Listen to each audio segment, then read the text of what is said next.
Hey everybody, Sean Holsinger here from holsingersflyshop.com. Bringing you another tie-in video today. Today is a dry fly. I'm doing an elk hair caddis. It's just a simple elk hair caddis. It's what I've been fishing for the Tan Caddis. This is the colors that I used during the Tan Caddis hatch here in our area, which is happening right now. It'll go on most of the summer. There's a lot of caddis here in central Pennsylvania. And this is what I've been using for it, especially if I'm just using a caddis. If I'm just dry fly fishing with a caddis, but I also can drop.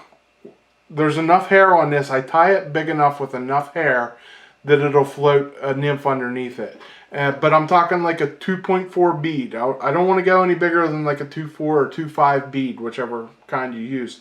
Right now I've been floating the pocket picker Perdigon that I just shared with you. I've been floating this on top and dropping it underneath with the 2.4 bead and catching a ton of fish. Oftentimes if I want to go bigger, I'm going to tie a bigger caddis. I'm going to use a little bit of EP fiber in it, maybe some CDC like a clueless caddis that I can soak up with some high and dry. Now I will say with this caddis that I'm tying here today, just with bull elk hair, I will use just a regular floating like gink or something like that. Because I don't have any CDC in it, I don't have to worry, and I can really put a bunch of floating in it to get it to ride high. So this is my go-to if I'm just fishing a small caddis like the Tan Caddis that's coming off right now. Here you see it in the vise, and then the material is to tie it.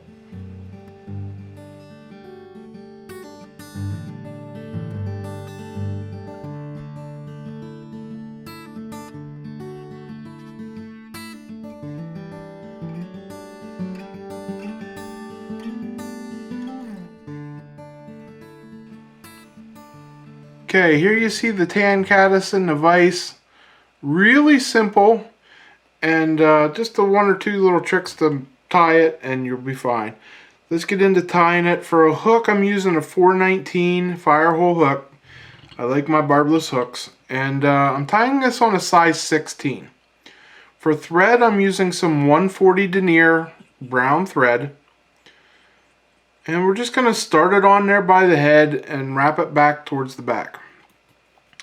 Now, for dubbing, I'm going to keep this thin, and we're going to use some SLF Squirrel in Natural Fox. You could use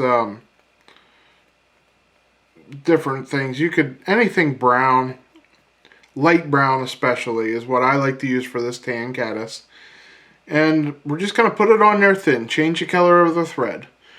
And I'm going to start at the back and I'm going to wrap it forward. Okay, there we go. Keeping it nice and thin, wrapping it right forward.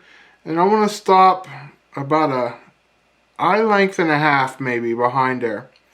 And since I got a little bit too much on there, I'm just going to pull it off and make some nice wraps. Okay, next thing we need to do is we need to make the wing. Okay, to make the wing on the elk hair caddis, we're going to take a piece of bull elk hair, and I'm going to pinch some fibers of this bull elk hide out, and I want to get about a pencil's width. So when I cut this off, if you sit it beside a pencil, it's going to be about the same size. And I'm just going to trim them off at the base of the hide. Okay, so that's going to give me a stack of elk hair. But there's going to be a lot of fluff involved in it too. You're going to be able to pinch it and pull it out.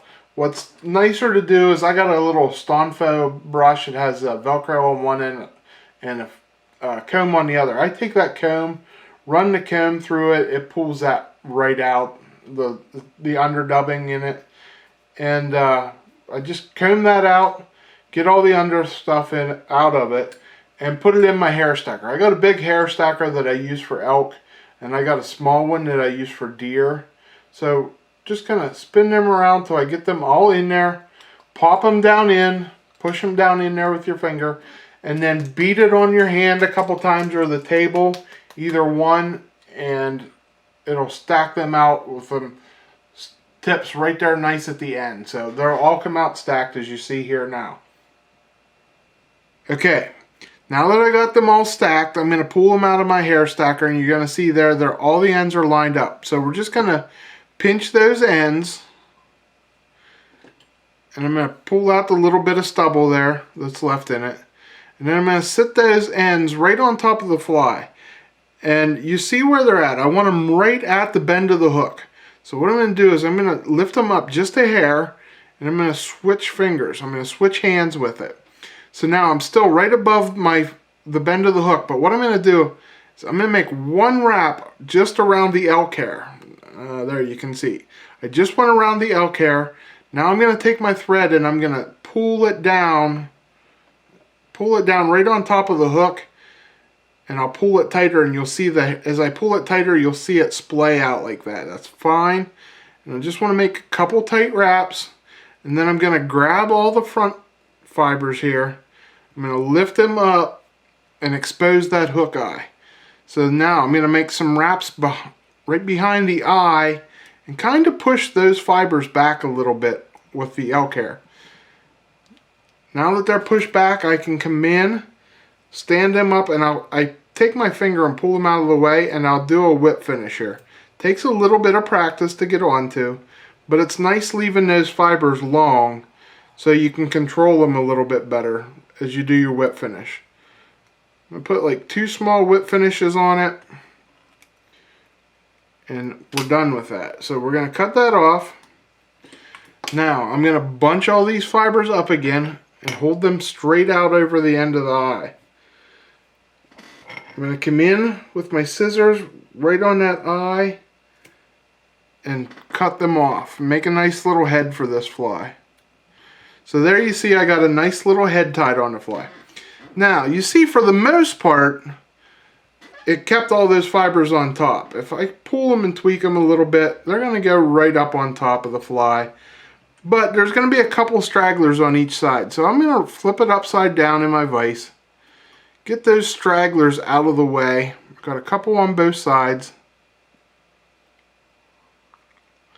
And now you can see the body showing through there right like I want it. And it's going to lay nice and level right on the top of the water like I want it. So that's how I tie a simple little elk hair caddis for the Tan Caddis hatch that's coming off right now. Alright guys, I hope you liked it. I showed you a little trick there, tying that, how to tie that wing down. Make the loop one time. If this is your hair stack, make one time just around it and then pull it down and ride it down onto the hook. That'll keep all those fibers nice and tight. Keep them from, as you tie it down on the hook, keeps them from spinning around the hook, and it'll keep them all stacked nice on top. So I know bad graphics there with my fingers, but hey, it is what it is. Give this a try. You know, this is my go-to elk hair, like I said, if I want a nice small elk hair. And I can float a small nymph under it, and I do a ton of dry dropper fishing, especially as the summer goes on. One of my local streams here, there's going to be a zebra midge underneath this, like a 2.4 size 18 or 20, probably a size 20 white zebra midge on it. That's a go-to around my area. Just have fun tying and have fun fishing, guys. You're going to catch fish on this, I promise.